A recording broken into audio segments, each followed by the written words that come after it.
Today, for Devotions with Daniela, we are reading 12-Step Horror Stories. This is about Alcoholics Anonymous, and you can watch them come for me in the comments. Oh, there's a glossary. You never have to have a glossary, you just have to define your terms.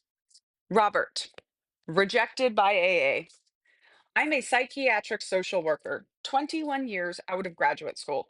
One of my first jobs was as an alcohol and substance abuse counselor in a large community mental health center in the Midwest.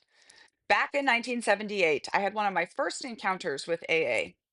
I made the suggestion that there might be similarity between alcohol abusers and substance abusers. This was greeted with wholesale disdain among the AAs. At that time, substance abusers were viewed as the scum of the earth by the AA crowd, while they tended to see themselves, when they were alcohol abstinent, as model citizens in touch with some kind of secret knowledge that non alcohol abusers would not and could not ever know. They used this secret knowledge to disqualify anything said by someone who was not a recovering alcoholic. And I love how this started because cults are always promising you that they have some secret knowledge, some answer to the way to do life. This is why naming yourself anything with the is very suspicious as culty. At another time, I started working with a young, very attractive single mother who'd recently gotten divorced and had a little daughter. She'd had some problems with alcohol abuse during the time of her stormy divorce and had come to me for support during her transition into single motherhood. She also made the mistake of going to a couple of local AA meetings.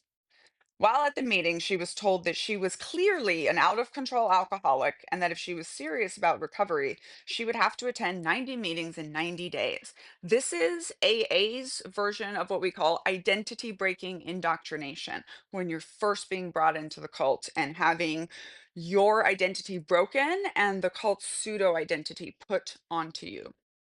As a newly single mother trying to raise a daughter and transitioning back into the workforce, she told them that she would be unable to do that, as the babysitting costs would be more than she could afford, and the meetings would take time away from her daughter, who was about 3 years old, and who was also transitioning to life without daddy. Essentially, this woman was told that she wasn't serious about recovery and that she would undoubtedly relapse and get worse and worse.